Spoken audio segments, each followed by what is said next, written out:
Hai, welcome back to my YouTube channel. Aku Steven Adrian, aku adalah seorang farmasis.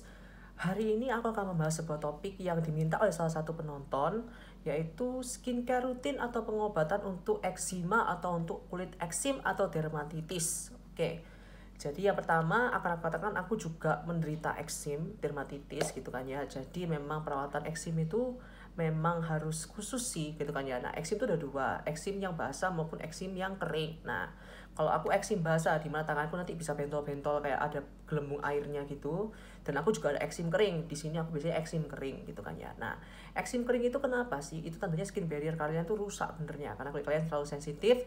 Eksim kering itu bisa diakali dengan penggunaan lotion atau moisturizer yang cukup tebal untuk menghindari transepidermal water loss. Jadi bisa dengan menggunakan produk yang meningkatkan skin barrier kulit kalian. Oke, jadi akan aku katakan dulu karena aku mau membahas rekomendasi produknya juga, akan aku katakan sekarang rekomendasi sabun mandinya dulu aja deh, gini aja gampangnya. Nah, untuk sabun mandi gitu kan ya, aku memang tipikal yang tidak terlalu pemilih gitu ya. Pokoknya yang tidak bersulfat aja udah oke. Dan biasanya di pagi hari, kan aku eksim, biasanya aku akan menggunakan sabun ini untuk mandi. Nah, Cetaphil Gentle Skin Cleanser ini aku gunakan sebagai sabun mandi. Ketika di pagi hari, sabun ini tidak menyebabkan eksim tambah parah. Dia juga cocok untuk kulit yang super sensitif. Jadi aku biasanya mandi pakai ini. Nah, yang kedua bisa kalian gunakan adalah Bioderma Heal de Douche. Ada guys bahasa Perancis aku Heal de Douche. Yang shower oilnya itu nanti aku kasih gambarnya di sini.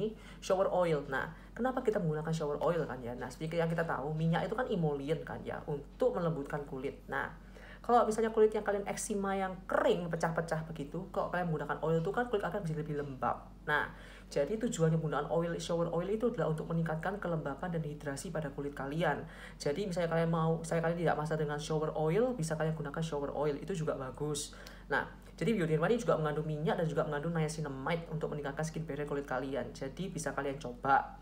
Nah, teksturnya itu memang minyak, begitu kena air tuh kayak cleansing oil, dia akan langsung berubah jadi tekstur yang milky dan creamy, dan bisa kalian bilas seperti biasa. Itu juga bagus, aku juga pakai itu.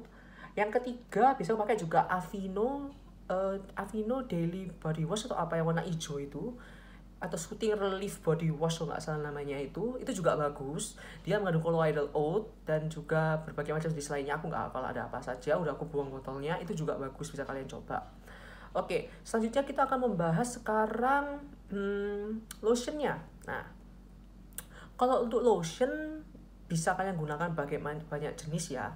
Pertama ada Derma 365 lotion, itu dia mengandung colloidal oat. Nah, kemudian Aveeno Daily Moisturizing Lotion atau yang intensif juga, itu juga mengandung colloidal oat. Nah, esensinya apa sih sebenarnya? Nah, colloidal oat itu dia itu bisa menjadi dua jenis. Dia bisa bersifat humectant sekaligus sebagai oklusif ringan, di mana dia bisa untuk meningkatkan kelembapan, dan dia juga bisa mengunci kelembapan dengan cara membentuk sebuah lapisan tipis di permukaan kulit yang akan mencegah transepidermal water loss. Jadi memang colloidal oat ini memang digunakan sama dokter-dokter dermatologis itu untuk memperbaiki kulit sensitif, untuk soothing dan untuk melembabkan, menghidrasi kulit yang super sensitif dan eczema prone. Jadi bisa kalian coba. Kemudian ada yang ketiga, kita ada namanya RH Intensive Moisturizer, mengandung carbamide 10% ataupun 20%. Nah, carbamide itu benernya apa sih? Carbamide itu sebenarnya adalah urea. Nah, kenapa kok bisa kan kok urea bisa di moisturizer ya? Enggak, gini. Moisturizer kalau misalnya urea itu aslinya adalah NMF atau Natural Moisturizing Factor, yang memang bersifatnya sebagai emollient untuk memperbaiki skin barrier kulit kalian dan untuk melembabkan dan melembutkan kulit. Jadi bagus banget. Nah, tapi harus kalian keep in mind, urea 10% ataupun 20% itu tentu saja akan sangat kental teksturnya. Bagi kalian tidak suka yang kental-kental ya bisa kalian jauhi, tapi bagi kalian tidak bermasalah, boleh kalian coba karena urea itu juga bagus untuk kulit. Kemudian yang keempat adalah La Roche-Posay Lipicar Balm. Nah, La Roche-Posay Lipicar Balm ini udah terkenal banget lah ya. Aku juga pakai La Roche-Posay kok Lipicar Balm itu. Itu teksturnya memang sangat sangat lengket ya menurutku. Jadi nggak apa suka. Cuma aku notice itu eksim yang merah-merah itu bisa hilang gitu loh. Jadi itu bagus banget. Cuma kan di Indonesia harganya agak mahal dan carinya susah gitu. Jadi dulu aku beli di Prancis, nggak salah dulu. Di Prancis murah kok. 12 euro, 13 euro, aku lupa harganya berapa. Cuma aku dulu beli di Prancis dan itu bagus banget. dia ada mineral oilnya. Nah, oh ya aku lupa ngomong juga di sini, mungkin di lotion di sini, oh nanti aja sekalian aku bahas lagi. Kemudian ada Eucerin Intensive Repair Lotion. Nah, Eucerin Intensive Repair Lotion bisa juga direkomendasikan oleh dermatologis di Amerika. Dia tuh teksturnya krim tebal gitu kan ya, dan cocok untuk eksima untuk melembabkan kulit yang sangat-sangat kering.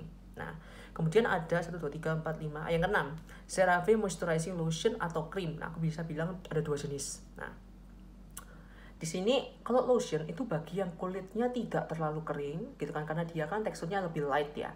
Namun memang karena dia mengandung ceramide gitu kan ya, memang bagus untuk meningkatkan skin barrier kulit kalian. Cuma bagi kalian yang sangat-sangat kering sekali, eksimanya parah, bisa kalian pakai yang intensive moisturizing yang krim.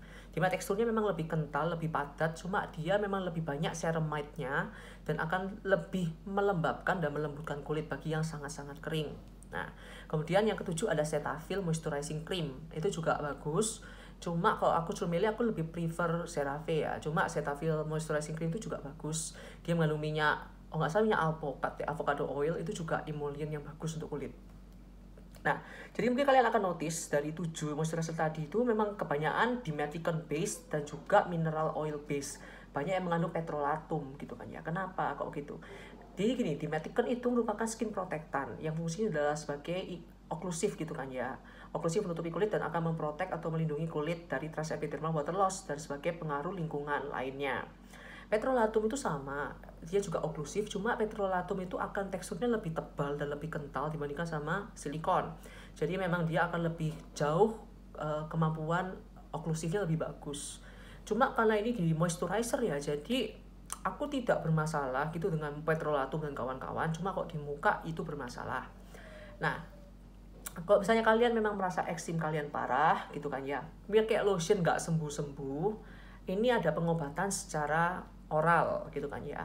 Jadi kita tahu gitu kan ya, eksim itu kadang masalah kulit itu bisa diobati dengan namanya antihistamin. Nah, antihistamin di sini aku bisa katakan kalian bisa mencoba satu namanya methylprednisolone. Methylprednisolone berupa kortikosteroid. Nah, methylprednisolone kalau misalnya kalian menggunakan yang untuk 8 mg, kalian minumnya 1 kali sehari atau 2 kali sehari. Kalau misalnya 4 mg kalian bisa minum 3 sampai 4 kali sehari. Itu methylprednisolone. Yang kedua bisa kita gunakan dextamin ataupun kita bisa gunakan namanya itu desloratadine atau merek dagangnya Aerius maupun Claritin berupa loratadine. Itu kalau Claritin loratadine 5 mg, ada Aerius juga desloratadine. Itu bisa kalian coba. Kemudian ada salepnya juga. Untuk salep dari apotek ya, itu bisa menggunakan Betason, dimana dia mengandung beta-metason valerat gitu kan ya. Kemudian bisa kalian coba lagi ada clobetasol propionat, itu juga bisa. Kemudian ada yang ketiga namanya mometasone furoate. Nah, 2 ini benernya kortikosteroid gitu kan ya, kortikosteroid. Yang ketiga ini mometasone furoate berupa kortikosteroid potensi tinggi, yang mana memang dia itu untuk mengobati dermatitis atopi yang kronis. Jadi jika kalian merasa kulit kalian benar-benar parah sekali, bisa kalian gunakan salep berbahan dasar mometasone furoate. Nah, itu bisa. Dan kalian juga harus lebih ke apa ya? Eczema ini memang agak susah sih gitu kan. Kadang memang body lotion tidak bisa mengobati gitu kan ya. Jadi di sini aku memang kadang aku menggunakannya ya salep dari dokter itu atau salep dari apotek. Biasa aku memang pakainya clobetasol propionat ataupun mometasone furoate. Nah, di situ saja. Ini sudah aku rangkum, jadi kan kalian bisa pilih saja. Kamu bagi yang merasa eksim bisa kalian pilih dari 4 kategori sudah aku pilihkan tadi. I hope you are getting better. Dan thank you so much for watching. Bagi kalian yang mau comment, like, subscribe, thank you so much. Dan kalian mau aku bahas apa, komen di bawah. Dan kalau bagi kalian yang mau konsultasi atau apa, mau tanya, bisa kalian cek di sini. Aku taruh Instagramku di sini. Bisa kalian tanya-tanya di situ. Oke, thank you so much for watching. See you next time. Bye.